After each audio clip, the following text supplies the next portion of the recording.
Hey everybody, great to be back. I wanted to try out some technology, and I thought I'd do a little math lesson while trying to explore and see how it works out. So check this out. If you have a function like e to the x or any function, as a matter of fact, it turns out that you can approximate that function with a polynomial. And that thing that you create is called the Taylor polynomial. And so, just for instance, I'm going to call the polynomial p of x. And if I approximate it with just the number 1, it's not a very good approximation, except that it's perfect, right at that single point. And then as you get further and further away, it's not very good at all. So let's say I add another term. I'll add the term x. It's slightly better, and it's pretty decent in this interval from here to here. But then as you get further away, it gets crummy. So if I add another term,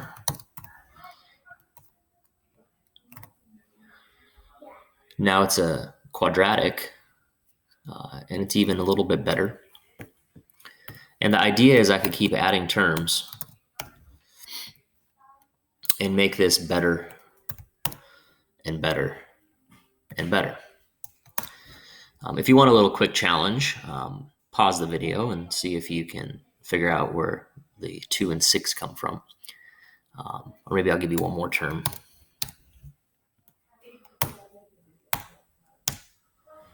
Makes it even better. And again, this could go on indefinitely.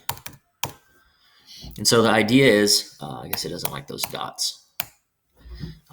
You keep adding terms, and that polynomial actually gets closer and closer to e to the x.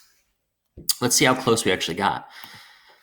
If you did f of 1, that is an approximation for e.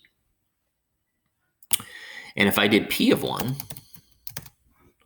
notice that number is very similar. In fact, it's pretty accurate. 2.71, 2.70. We're off by about 100th, which may not seem that exciting because we're in the age of calculators and computers and all these things. But if you were trying to approximate e, 100 years ago or beyond, this is a pretty good approximation by using a polynomial. Why a polynomial? Because they're easy to work with. They're nice. They behave nicely. They're smooth. They're continuous. The derivatives are easy. The integrals are easy. All that good stuff.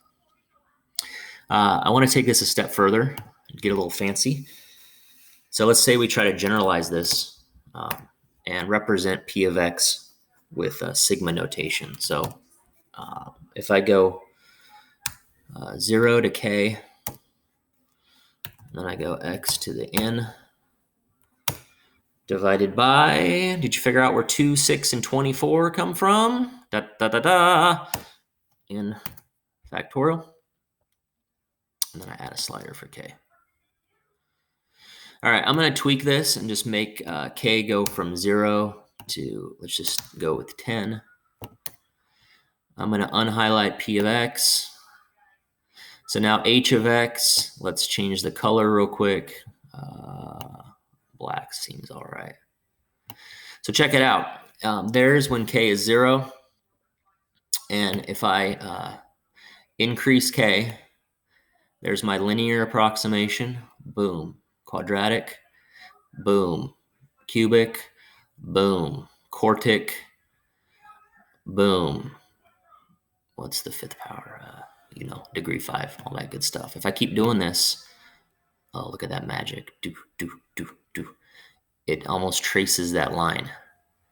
The more terms you add, the better it gets. And that is what a Taylor polynomial does.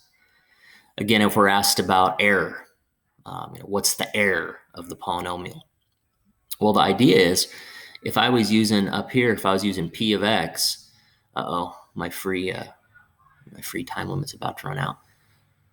If I was using degree 4, the error would just be the difference between f of 1 and p of 1.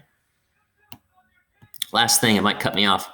If I do h of 1, boom, k is currently 9. Look at that, 2.7. I'm pointing at the screen. I know you can't see that. That and that, they're almost the same. But